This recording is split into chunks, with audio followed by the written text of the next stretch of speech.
I can't tell you how thrilled I am to be hosting today's event, Buying In on Wall Street, which will give all of us a chance to listen to and learn from a truly unique and altogether remarkable man, billionaire philanthropist and industrialist Alex Roeft. Alex truly personifies what it means to be a mensch, a decent, caring human being, one of integrity and honor. He also represents the classic story of the American dream.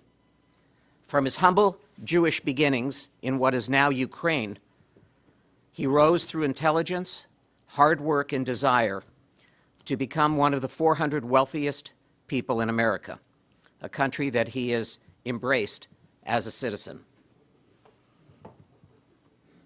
So much of the corporate world operates on conventional wisdom, which, as we have witnessed over recent years, is not always so wise.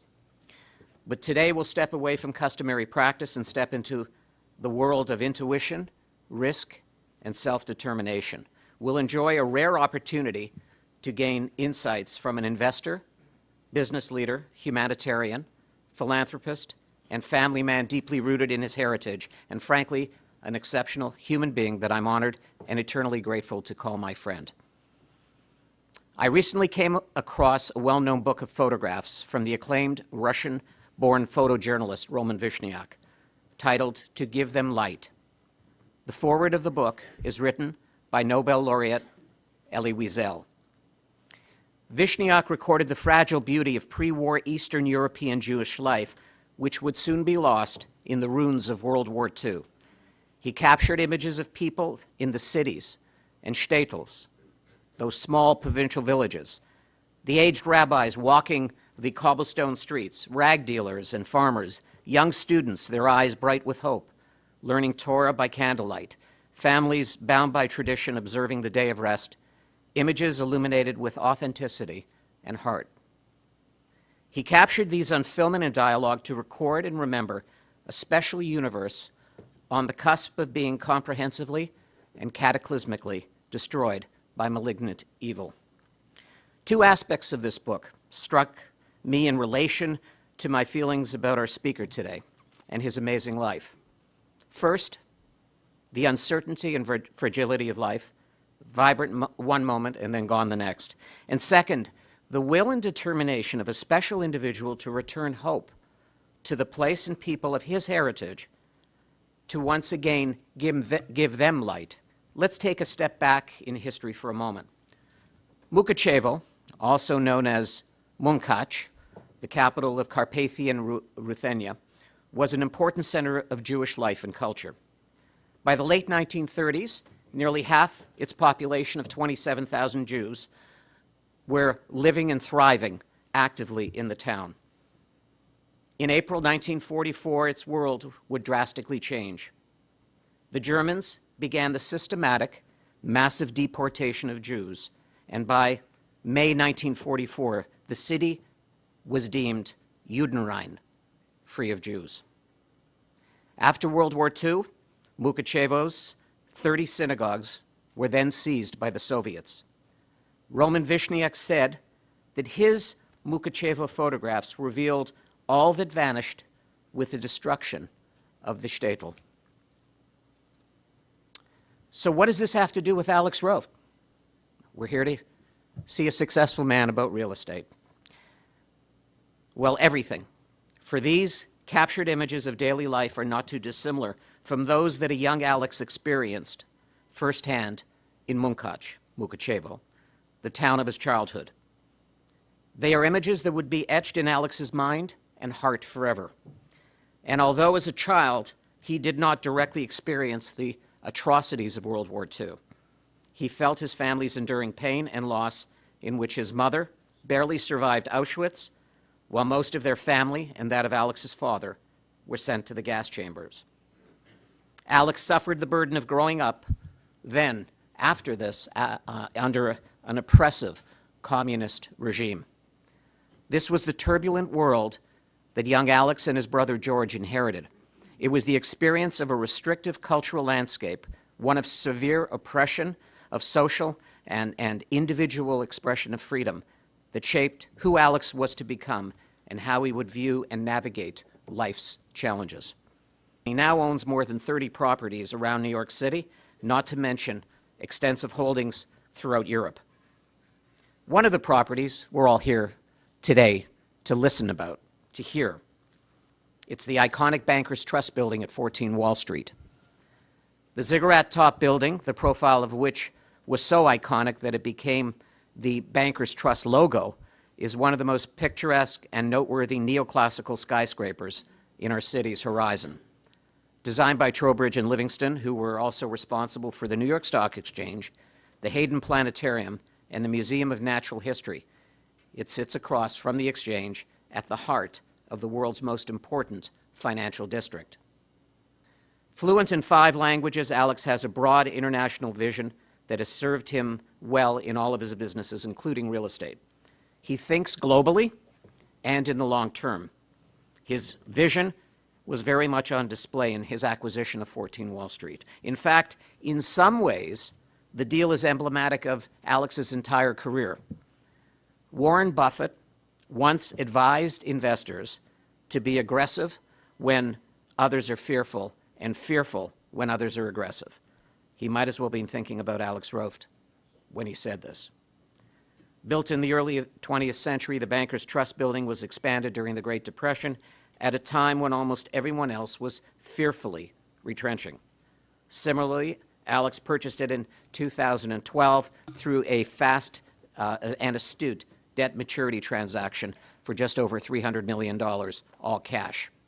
The deal that I refer to affectionately as the miracle on Wall Street is a story that Alex Roft will speak about this morning as only he can. You will ask me first why I'm doing here, why I'm here, and I will answer you very quickly. Because I do want you, young people especially, to be successful, to be rich, to be becoming part of America, what I was dreaming from the age of 12, 14, be in a little small city, Munkac, and dreaming that I will come once to America and I will try to see what I can achieve. This is why I'm here. I want you to help. But don't believe that it's easy. It's easy to be staying here and to become a man whom I am. But it's not easy for the 35 years where I was working hard with my team, with my family, with my wife, and later with my kids to become where I am. I will start maybe from the beginning where I was born. I'm born in a very small city. It's called Munkac, like Jack mentioned. Today is Mukachevo, because in the history is very unique of this city. Under 75 years, this city, this region was under 5 different governments. Before First World War I, it was Austrian-Hungarian monarchy. In 1918, after Versailles Treaty, this city became Czechoslovakia. It was divided. You know, Austrian-Hungarian monarchy fell apart. Germany lost the war. This city became that. And in this time was very, very booming, the city, the life, the Jewish life, intelligence, where it was built at even colleges. A city would have it on those times 75, 80,000 people. But unfortunately, when Hitler came to the power in 1938, the Munich Treaty, where Czechoslovakia was absolutely betrayed by French, England, and partially by Americans, this territory was given to Hungarians. So my grandparents, born in the same city, they was Austrian-Hungarian citizens. My parents born, they become Czechoslovakian citizens. In 1938, they become Hungarian citizens. In 1945, after the Second War, in Yalta meeting when Stalin, Roosevelt, and Churchill was dividing Europe, by mistake, by Stalin's pen mistake, 1 millimeter was taken from the map, and this territory was given to Soviet Union. It never was Soviet. People tried to oppose, but communists thought, we made a voting. People want us to become Soviet Union. And this is how we become Soviet Union. And I born in 1952, so I born in Soviet Union. But the life was better, and I start my studies in the school, and I was the only one person from Jewish community in Munkac who graduated from the high school with golden medal. Golden medal means like all A's. What was very difficult to do, because It was not official anti-Semitism, but it was. And where Jews was pressured down, was Communist Party was given directions not to admit Jews to the colleges, to the high schools even, and not definitely to the higher position in the government. And graduating from my high school, I went to college. College was very, very difficult. I went to a city called Lvov today. In the old time was Lemberg, who knows? It was Poland until 1939. In 1939, the Soviets invade Poland from west and Germans from east. Poland was divided, and this territory went to Soviet Union. So from 1939, this territory was belonging to Soviet Union. This is a Munkac, or 10 years ago. This is the Grand Munkac rabbi who lives here in New York, in Brooklyn, Borough Park. He born in 1940 in Munkac. His grandfather, if you look in encyclopedia, you will see, was very, very famous rabbi, Rabbi Shapira, Minchas Elazar Shapira. This is my wife and me on bar mitzvah of my youngest son, Maxwell. I was admitted to the college in Lvov city. It's Trade and Economical, it was called Trade Economical University of Soviet Union. It was very difficult to study. It was very difficult. And over there, after admission of this, communists wanted all students become communists. It was a so-called Komsomol, younger part of the communists, what everybody was supposed to be, even from high school, and then to. But I was always trying to avoid to be schlepped in to the Communist Party because I know this is not for me. I tried all the time to leave Soviet Union, not me, my parents.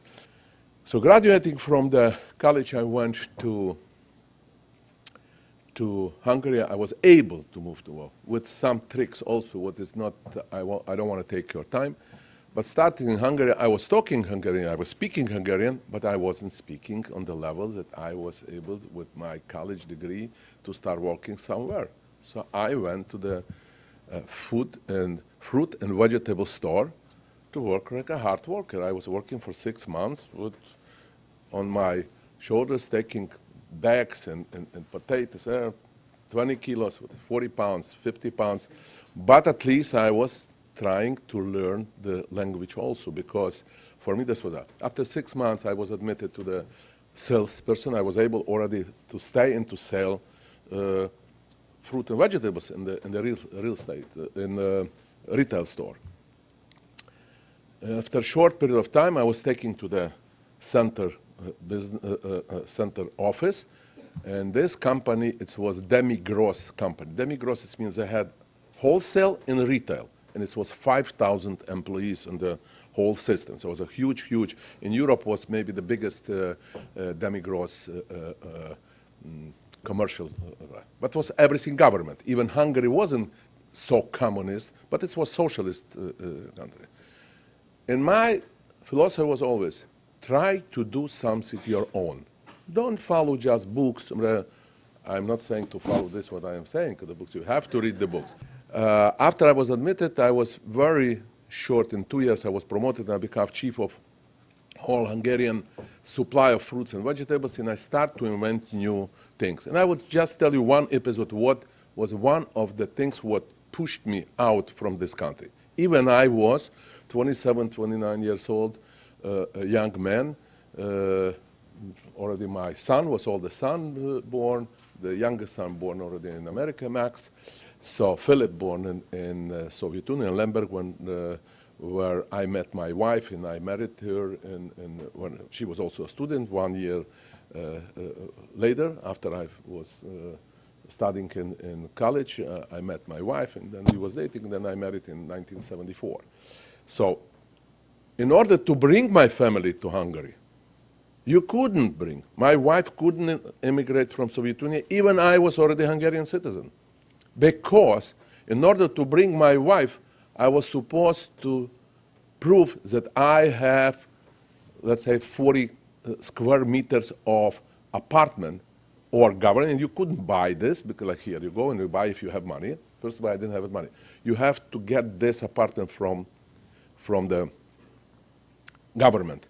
Why I said to you, don't believe that I become 1, 2, 3, this who I am today. It's went through the process. I managed to do with the older woman that we divide her apartment, and I got officially some room. And this how I was able to bring my wife and my oldest son to Hungary. It wasn't easy. So after 6 years of marriage, I was able to bring my family just to join me in Hungary. So coming back to the office, and I was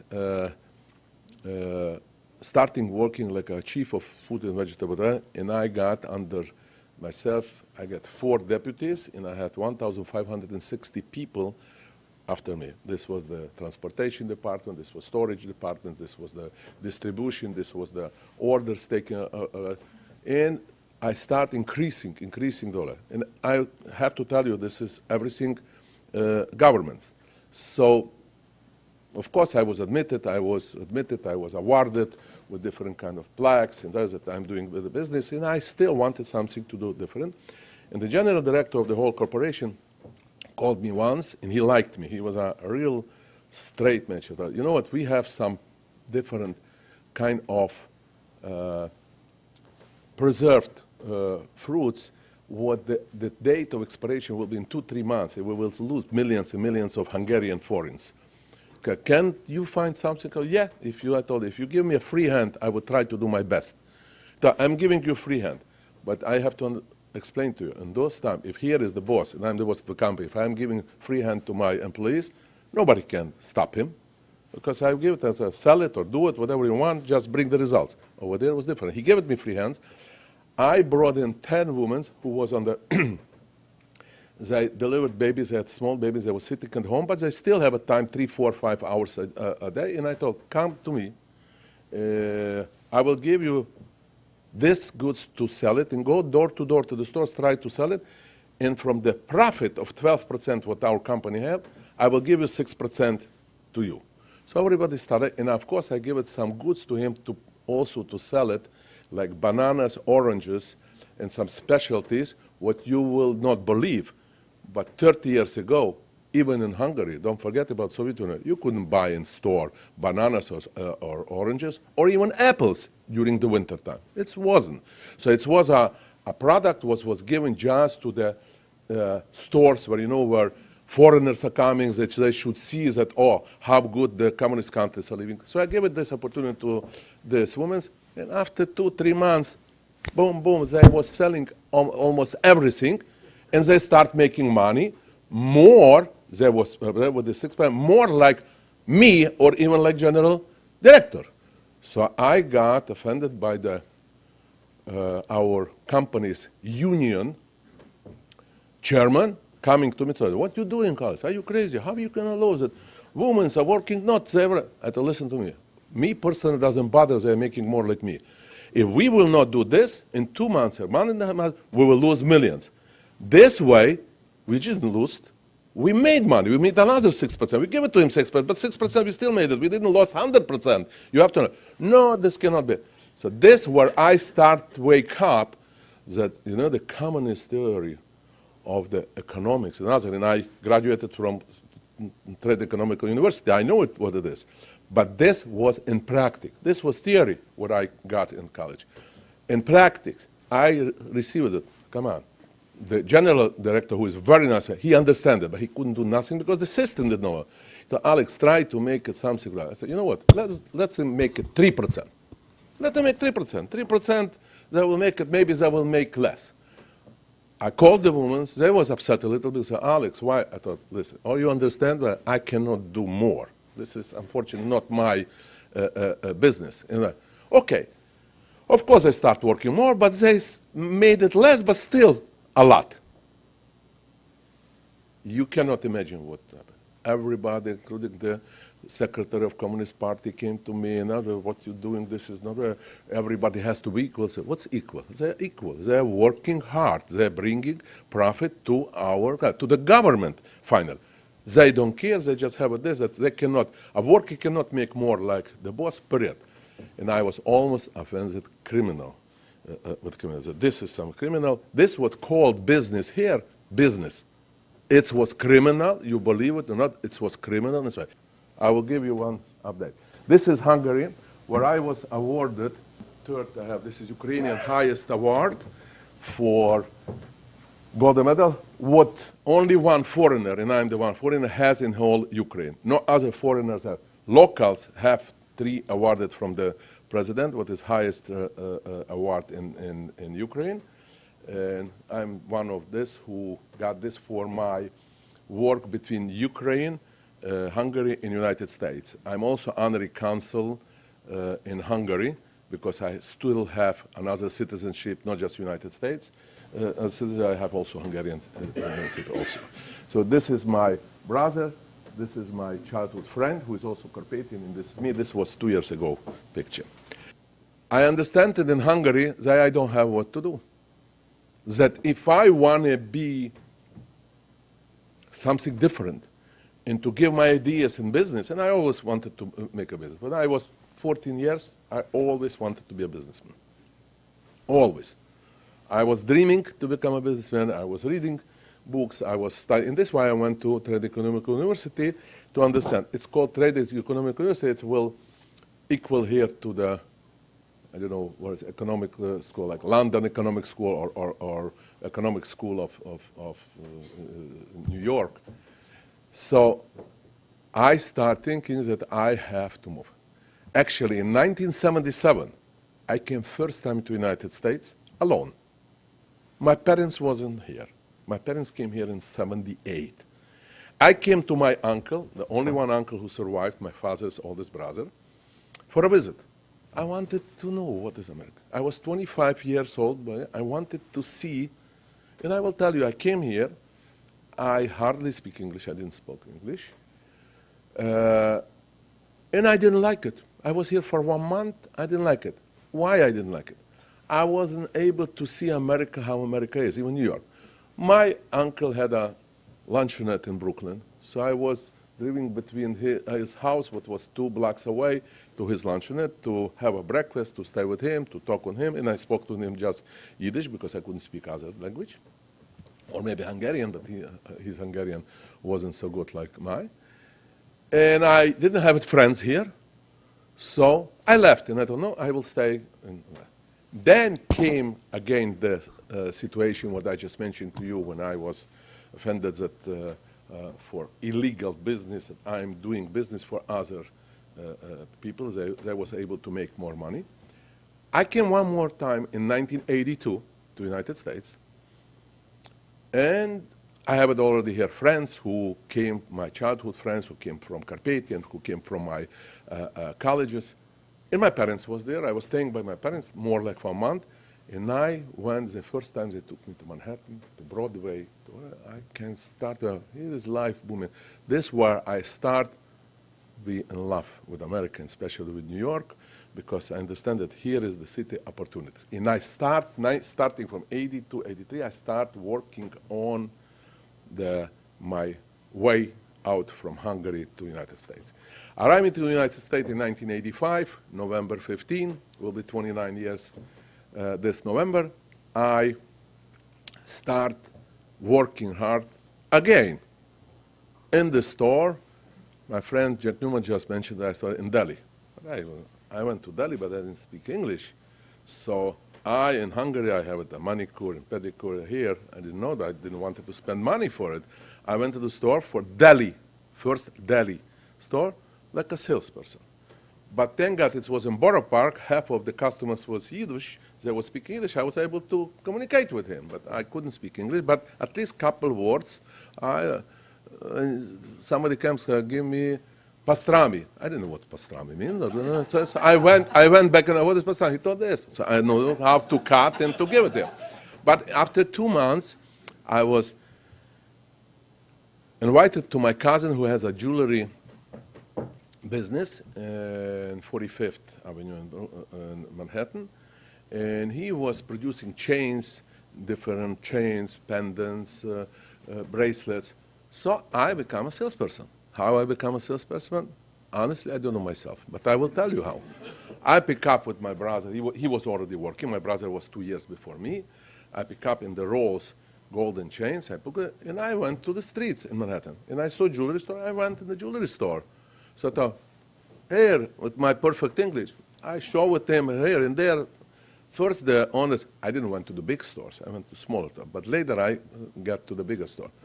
So to make the story short, I was working until 87 for 1 year like a salesperson. I have it already 100 accounts, small stores, what I give it to him, goods, and I came in a week or two to collect the money, and I was making a living. I wasn't, but I was making a living. What is that? And on this time, I bought already a house, and I have it $150,000 mortgage. And I hated mortgage always, and I hate still today. Because always this mortgage, would push you over you, and you cannot move because you never know what can happen tomorrow, unfortunately, but you have to pay to the bank, and the bank can take away your house, what is unfortunately happening between a lot of people. So my dream here was to make first $150,000 and to close the mortgage, that's it. And I have a house with two apartments. One apartment was paying rent, but it wasn't enough to pay the mortgage. And I was like, oh, if I pay the mortgage, I have the rent. So I'm already on the water. I'm swimming on the water slowly, and then I have to swim bigger. And this was my day. You see, it's against, I will say, American philosophy. Here, whole America is living, not America, Western, everybody lives on credit cards. Everybody lives on the mortgages. And I say, today, no. It's not good. And this is, again, against maybe your teachers who will teach you, no, we have to, because any money what you have to put in the real estate, just to maximize to pay, and not to try to buy here, there, because you're increasing the risk. Anything can happen. Tomorrow, another, God forbid, collapse. You will lose everything. If you don't have mortgage, let's say for example, you bought a house, apartment house for $10 million, yeah? And you have income $1 million gross, let's say approximately. And tomorrow the real estate went down, and it's cost $8 million or $7 million. You're not losing nothing because you're not selling. You don't have overhead. You're still earning your rent in. You don't have a problem with this. If you're losing some tenants, what can happen also? Again, so you will not make $1 million, you will make it $700,000. But still, the $700,000 will be your income because you don't have to pay for the mortgages. That's why I always, to all my friends, and to all my friends' kids, if you can, maximum put it down the money, or less. Of course, it's a different approach for different people. If you have money, you should not put it. In my case, you will ask me, why did I bought the 14 Wall Street with $300 million all cash? I will explain you. Very simple, you will understand in 2 seconds. You don't have to be a genius. My money was in the bank. I was earning 0.25%. To buy a house, to buy the 14 Wall Street, they offered me 3.5%. Why should I lose 3.25% in mortgage? What for? If I would not have a money, then I will make a risk. Because any mortgage, what you take, it's risk. You will ask me why I bought special this building. And I will tell you. My business was, and I jumped here, I will come back a little bit, started from barter and trading. You know what barter means? When you exchange it, it's not money involved. You buying a piece of paper and you paid by this water or different. I start my business from United States the same way. I was invited in 1987 to company what I own today 100%, to IB Trade. I got salaries, tremendous salaries, big salaries in 1987, $60,000 a year. What this is for me was absolutely incredible. When I was in jewelry, I was making 30,000, 28, 30, what I was also happy, and I was making a living. But I had already the second son born here. We needed more to make it, and I was very, very happy. And I got insurance, health insurance. I didn't know what is in Europe health insurance, because you had the medicine for free, but almost worthless medicine, okay? This is not the same medicine what you have here. So I start working, I start developing the company, and after 1.5 years, I got from the ownership, I got 10% of the company shares. And I was very happy, and I got my dreamed first $150,000 bonus after 1.5 years, and I immediately, you will say, stupid thing you did it, I immediately closed the mortgage what I have in my house, and I was happiest guy. I don't have any problem. I have income 1,300 rent from the apartment. What do I need? And I'm working Saturdays. Of course, I was traveling a lot this time, but at least I was able to make the. And I thought, whatever will happen, I'm okay. The life brought that we starting hard work, and we entered into a new barter system. We was supplying ceramic and tile and brick factory technology to the former Soviet Union. They couldn't pay us with money. They tried to pay us with the goods, barter. They tried to offer for us chemical fertilizers. Chemical fertilizer you're using in agriculture, chemicals like urea, ammonia, ammonium nitrate, ammonium sulfate. And this is how we start trading this kind of different kind of businesses. I got in 87, you will ask me, how did I got to IBE Trade? Who called me? Why exactly Alex Roft was called to that? On those time I had a childhood friend, Imre Pak, who was working there, who is also the same city coming from. He's a very well-known businessman, and he's a very smart guy. He's 2 years older from me. We start business with him when I was 12, he was 14. He was selling what was illegal in Soviet Union again, buying watches for $40 and selling for 45, but we made it just between friends, so nobody knows. But if we will be catch, we was able to get evangel also on those age olds. So he called me and he invited me to IB Trade to work, and later he became my partner.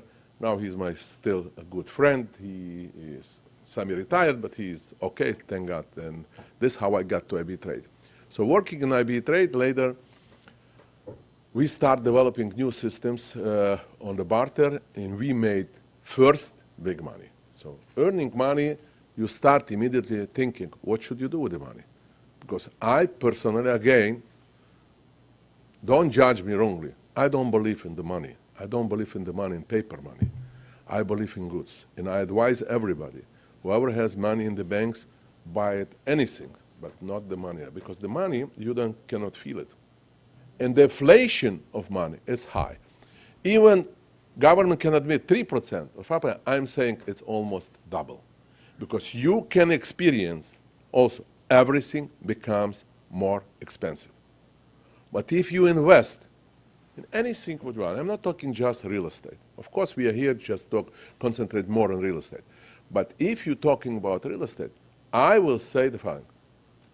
The Bible says and the Torah says, you have to keep your fortunes divided on 3. 1/3 in real estate, 1/3 in gold, and 1/3 in the currency. In this you can check on the Bible. I didn't believe it, but I was told by people who knows much more like me that this is the truth. And I will say, except one, I will not recommend people to keep money in gold, because, again, I don't believe in gold. Gold depends, it's much more factors like real estate. Real estate, if you buy in the right location, if you own and you're running properly, it's no problem. You see, on 14 Wall Street, when we bought, everybody was wondering, this Alex is crazy. How can he pay this money and the risk and this, and it's 65% occupied? And thank God, again, I am happy man because I was right. Today we have more like 90% occupancy. We invested $300 million in our rent is today close to $30 million. So who can say to me that we don't? And we're developing, we're investing. Any pound, penny, what we are earning for 1.5 years from the building, we didn't put in our pockets. We reinvested. We made nice lobby. We renovated all floors. We are building now absolutely extremely nice spa on the floors, what we have downstairs, 2 floors down. And I have experience from the spa because I do have a spa in Ukraine, what I will mention later. Excellent spa where people are trying, go on the thermal star Ukraine UA, you will find out what kind of spa we have. Cheapest in Europe, and it's a line staying there, you cannot get in. Even in today's situation what you have in Europe. You just have to stay in the line to get a place there. So I want this, bring it to United States, especially in New York and 14 Wall Street. And my idea is following.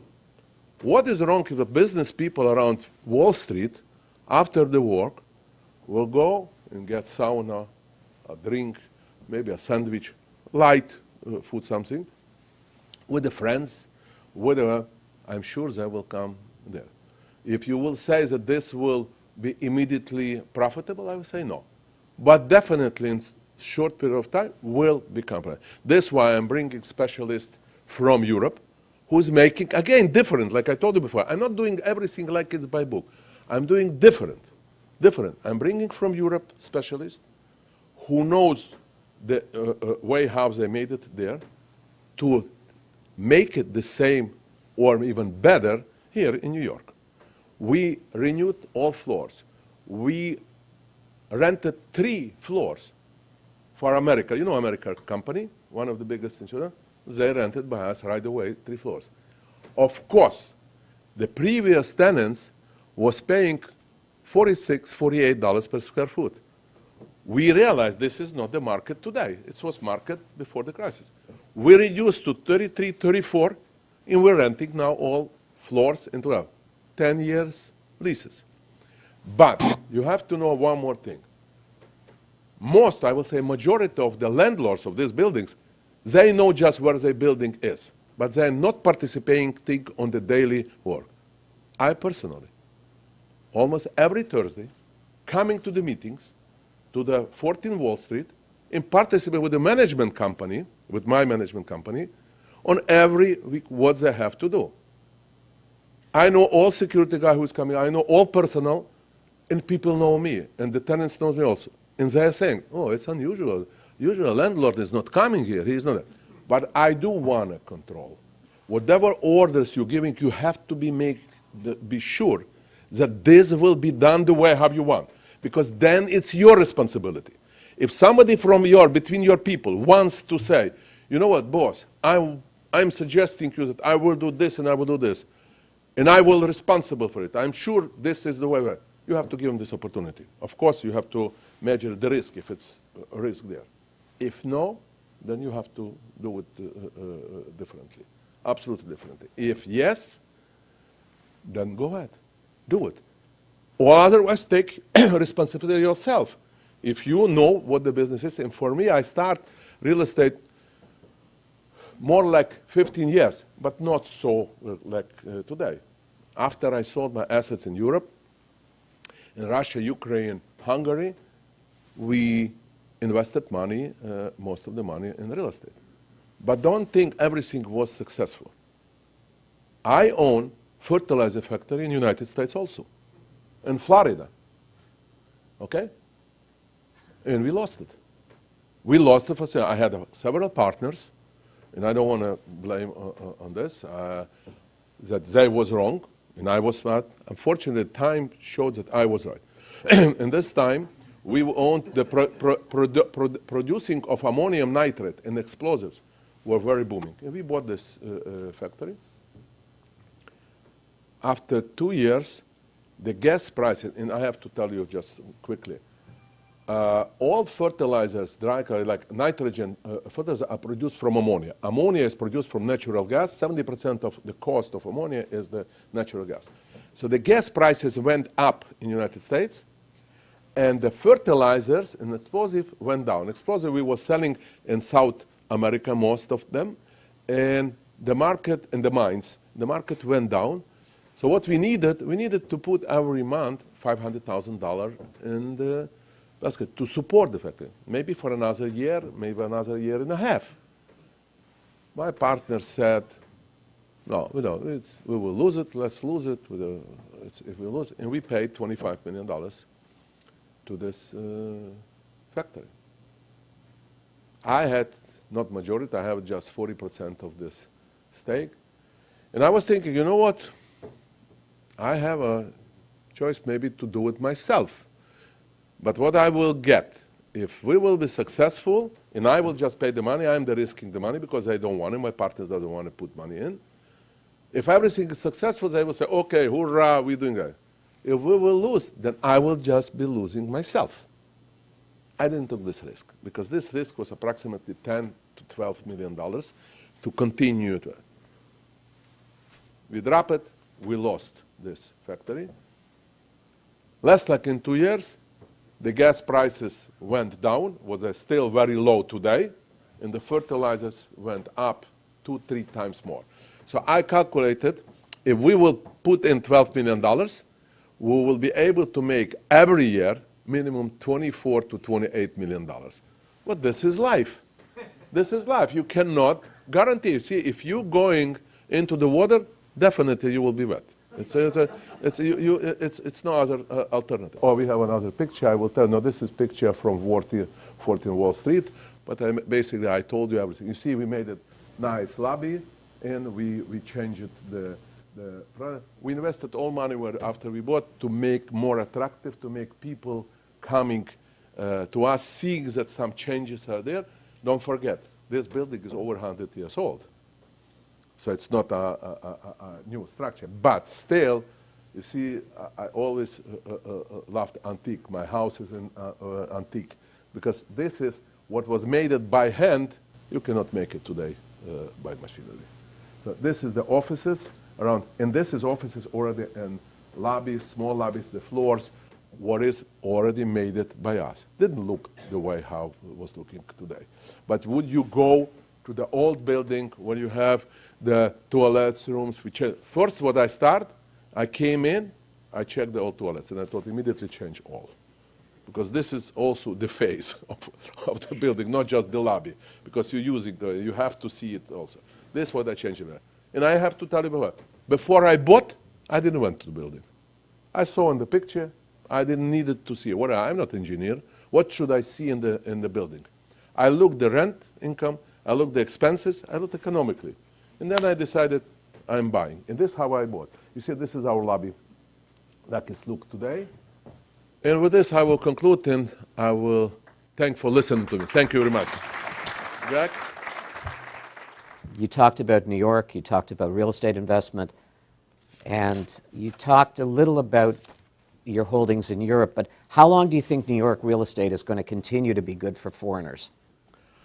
New York real estate will be good for foreigners and for the Americans until London prices, Moscow prices, Tokyo prices, real estate will be much higher like New York. And definitely, you can see, you can read in the press, it's very hot spots now, very expensive real estates. What is coming, the buyers are coming from China, coming from South America, especially from Venezuela, and it's also explanation why. Maybe Americans was thinking, oh, we a much better price. It's true. The prices are much better, the dollars exchange rate is very good. But look who is coming, who is buying. Take Venezuela, South America. People are running away from the regime, they're trying to save the money, and they are ready to pay any kind of money just to invest somewhere. Take a look at Florida. 4 or 5 years ago, you was able to buy for nothing the whole Miami. Today, the price is going up because South Americans, not rich people, just they're coming and they're buying $200,000, $300,000, $400,000, $500,000 apartments. So until the interest rates will be down here, and this is very good for real estate, I'm not sure it's good for economics, and especially for global economics, this interest rates, because you're still getting big difference between what you're earning in the bank and what mortgages you're getting. And the difference is, if you was able 5 years ago to get mortgage on 20% or 25% down payment, today you have to put 50%. Okay, they're not asking me to put 50%, they're asking me less, but I'm still not taking. But majority of the people have to put 50% in order to buy even any kind of real estate, even small real estate or something like this. Related to the condominiums and foreign buyers, do you see a difference between the likes and dislikes of investors from different countries, from Europe, from, you talked about Latin America and Florida, we talked about Russia, Asia, in terms of the properties that they buy, the features that they want, and the locations that they prefer? Absolutely, absolutely. Can you talk a little about that? Of course. You see, Europeans, especially Eastern European, they had for 80 years, 70 some years, communist era, shortage of luxury. You couldn't have in former Soviet Union apartment more like, let's say, 100 square foot per person. Just imagine. You cannot imagine that the old apartments, what was for one family with 5 bedrooms, after revolution, 5 families was put in there. Each family got 1 room with the 2 kids or 3 kids, and they used 1 bathroom and 1 toilet room. You cannot imagine. So these people, and including the president of Russia, Putin, he grew up in this kind of apartment, where was 4 families was in the apartment with, before revolution was living 1 family, because it was 4 bedrooms. He grew up in this family, and he knows this, he mentioned this. So these people who's coming there, who remembers from the parents or the grandparents, they wanted the best luxury apartments. They wanted the best, and they don't care how much cost is. You know, it's a joke so about Russian oligarchs. One Russian oligarch is coming out from the store, and the other one is coming across the street, and he asks, hey, Ivan, what you do there? Oh, I bought a tie, Brioni tie. How much you pay? He said, $150. You stupid. Cross the street, you can buy it for 200. So this is just to say to you how they. This why, if you ask me, the $88 million for the apartment, what the Russian guy bought for it, is overpaid? Absolutely. If you ask if he paid $100 million in Florida for Trump's mansion, he paid overpaid? Absolutely. I will never buy for this money if I will have 10 times more money like he has. And this is the answer on your question. Now, let's say the other part. Of course, some of the people like to come and to see, and the house is a gym, the house is a security, and the house is a swimming pool, and you have a big apartment with view or without view. Correct? But personally, for me, I will always put on the way what my money allows me to do. If I do know that I have a strong income, I will take the best apartment, because you have just one life. And my philosophy, again, is very simple. Even we live until 120, the life is still short. We don't have time to do everything what you want. But in 10, 15 years, everybody will not wonder that we will live 100, 150 years even. Why? I'm a little dealing more with medicine. I'm now not answering.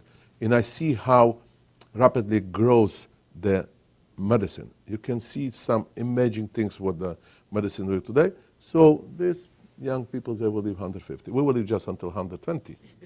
But, no, 119. You know why?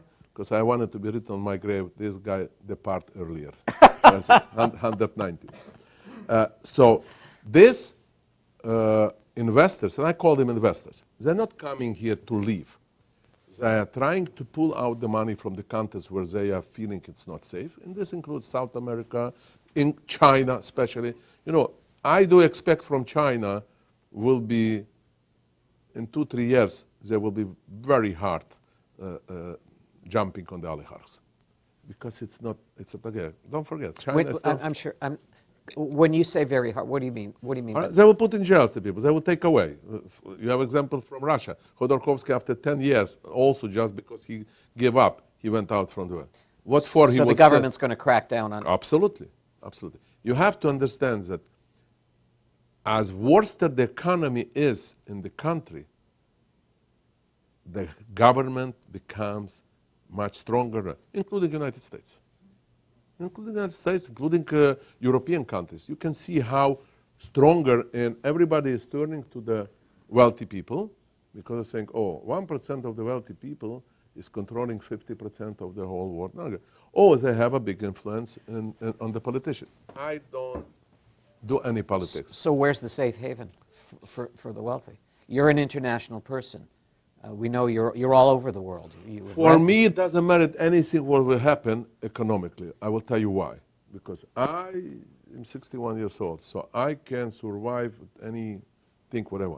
But I'm worrying about my kids, about future grandchildren, about these young people who are there, who potentially can become rich and to think about this. And I am against it, that you have to pay, like in French was done, 75% of the taxes. You will kill the business. The tax increase, I'm not afraid of tax increase. I can afford it. But the middle class, the middle business, the smaller business, they cannot afford. And they will be destroyed. And will be more unemployed people in the country. And not just here, all over the country. So you have to boost the country with a lower. For me, my best president, and I don't know very well the history of the United States, it was Reagan. Reagan was strong. Reaganomics. Correct. Strong, and he started to lower the taxes, and he made a boost for the whole country. That's what I see. That leads into a question about the new administration and the hopes for the city about maintaining New York's global competitiveness, and what the new administration should be doing to stimulate the economy and the development and construction industry here in New York. I will say I expect also for new administration, number one, less bureaucracy, more to try to make infrastructure in New York. New York City has a lot of properties. What is losing? No money comes to the city. Why the New York government will not say for sale this parties of the New York, make a different kind of attraction to sell it, and the people will pay or make it deals that, you know what, I'm giving for the developer this piece of property, but you have to build me one house and you have to sell me for $1,000 or $500 a square foot. So the city has tremendous potential here. But the biggest is we have to build infrastructure around buses, trains, station, and that's it. And this will boost the economics. Lower Manhattan is characterized by one of the highest concentration of landmark buildings in the city. The former AIG building was recently designated as an interior landmark. There are the Equitable building, the Stock Exchange, we know. What effect do you feel landmarking has on the marketplace? And does landmarking present an extraordinary impediment to burden for new development and property conversion? Okay, for me personally, landmark, and don't put this in the TV, it's a bureaucratic system, because you cannot make the whole city landmark.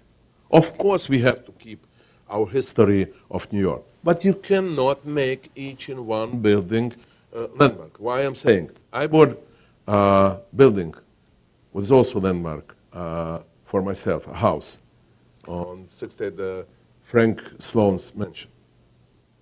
I am going to have for 1 year just to get some small improvement, to change here a little bit, to change here a little bit, to change here. It's right. We should learn from Europeans how they are dealing landmark, and I have experience. Because, you know, I'm building a hotel in Budapest, one of the nicest and best hotel in hotel. You mentioned it was a 5-star plus. Yes, it's 5-star plus, and this will be a boutique hotel. It was also landmark building. We was managed to achieve with the government, local government, that they said, we want to build 3 floors up, and we want to put 3 floors down. But the concrete is 100 years ago was different, and the foundation was different. So we made a deal with them that we will demolish the building, but we have to rebuild exactly the same, point by point, like it was before. The facade. But the facade, from the new concrete, steel, etc., what can afford to hold another 3 floors and have downstairs another 2 floors or 3 floors down. And this, try to achieve here. You will never get this permit. Never. And this is wrong. Jack, what will happen in this landmark building in 100 years? Especially the building where construction of wood and other. No matter what you will do, they will collapse. Okay, now they're 100, 120 years, you still have. In 100 years, you will not be able to keep this. You will not keep this. I'd like to talk a little bit more about the incentives that are required in a city to stimulate construction and development. What do you feel we should be concentrating on? The government the administration, what should we be concentrating on to make sure that New York maintains its competitiveness as a world-class city? Okay, the government has to understand that this is megapolis. Megapolis where you have people with low income, with no income, with mid-income, and rich people. And this they have to understand. Of course, project houses we do have to keep, but if I will be a mayor, I will change it. I will give it the project houses for the tenants for free.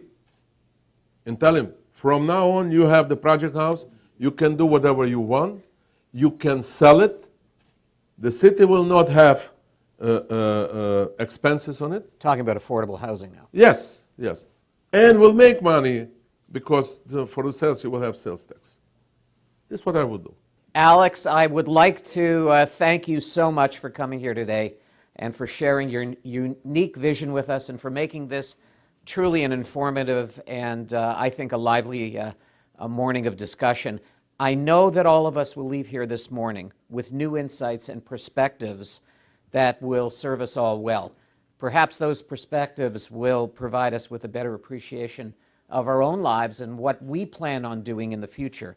So I want to thank every one of you for taking the time out of your busy schedules to attend today's event, and I hope the rest of your day is safe and just as interesting. Thank you. Thank you. Let me have a picture with the rocket.